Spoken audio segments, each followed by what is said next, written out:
Hi, guys! I'm so sorry. I forgot about our read aloud today. Ari and Mr. Turman reminded me. I think I was just so excited to be outside on this beautiful day that I totally forgot. So I apologize. This evening, I'm going to read How I Met My Monster.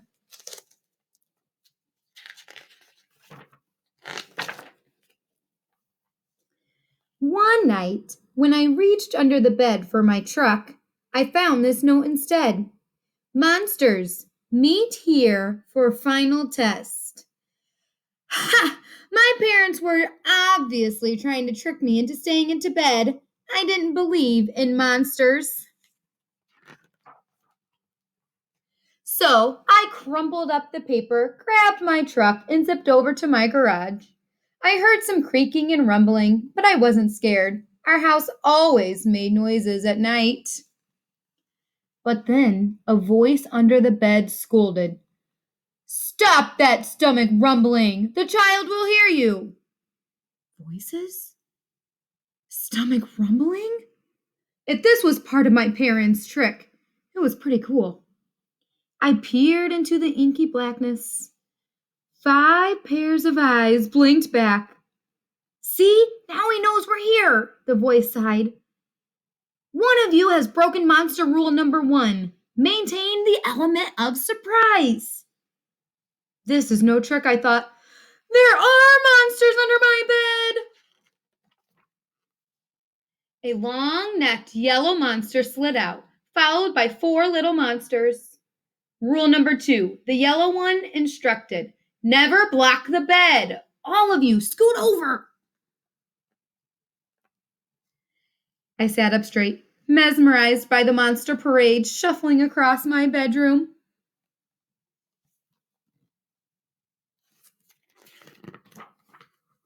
That's better, the teacher monster said. Access to the bed is clear. Now, who knows rule number 3? The purple monster teetered on his tiptoes and gurgled, "Get the child into bed." That's correct. And how would you do that? Well, Mr. Z, I would roar my scariest roar. All right, give it a go.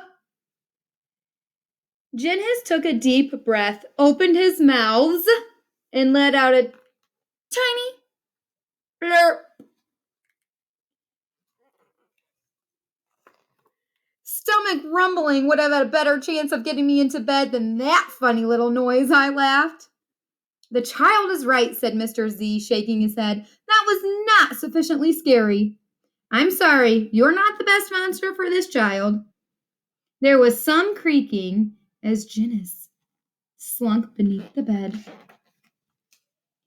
Before I could investigate where Jinnis had gone, Mr. Z asked, "Now, who wants to try to get the child into bed?" The orange monster looked at the ceiling, and the red monster looked at the floor. Only the green one looked at me. First, he stared at my toes and started drooling. Then he took a step toward me, and I heard that rumbling noise again.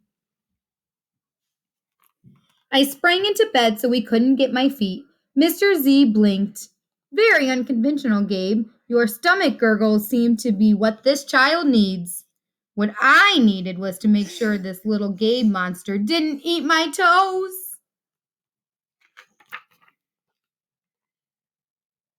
Right, you 3. The child is now in bed, said Mr. Z. As every monster knows, the ultimate objective is rule number 4. Who can tell me what that is? The orange monster bounced and squeaked. Keep the child in bed until it falls asleep. Correct, Morgan. And how would you accomplish this? Shadow puppets, she squeaked again. Gabe whistled through his nose, and I snickered, but Mr. Z said, Interesting idea. Try it. Morgan hopped onto the night table and flailed her arms near my lamp. Silly shadows blobbed onto the wall, and a cloud of fluffy fur tickled my nose. Achoo! Morgan, stop at once, Mr. Z ordered. You're supposed to scare him, not make him sneeze. I'm sorry, but you're not a match either. Morgan's arms flapped to her sides, and she scuttled under my bed. There was some more creaking, and Morgan, was gone. After all that sneezing, I really needed a tissue. Suddenly, a huge shadow of uncut claws loomed across my room.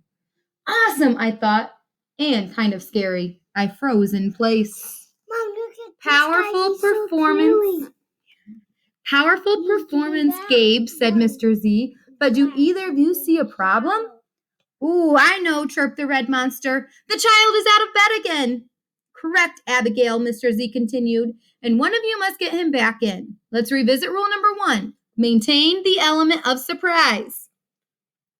All at once, poof, the monsters vanished. Then I heard more rumbling. Were they hiding in my closet, making noises to scare me? Ha! No, it was only my stomach grumbling. All this excitement was making me hungry. I tiptoed past the closet and peeked out the door. So far, so good. No monsters. Then I stepped over the squeaky stair and sneaked down to the kitchen. As I reached into the pantry, I heard some chattering behind me. I sure hoped it wasn't that toe-loving Gabe. I yanked open the fridge. Ha! It wasn't Gabe. It was just the red monster shivering on the shelf. Found you, I laughed. Nice try, Abigail, said Mr. Z, but this isn't working. You are not the right monster for this child. But Mr. Z, she whined, it's not my fault he's not scared of me. I'm sorry, Abigail. Let's go. Abigail clumped behind Mr. Z. When I heard the creaking, I knew she was gone. Mommy, yeah. I grabbed some crackers and headed upstairs, wondering if Gabe was gone too. I munched all the way down the hall. When I opened the door a minute later, then went into the bathroom to brush my teeth again, Gabe was definitely not gone. He was right there, and he was huge.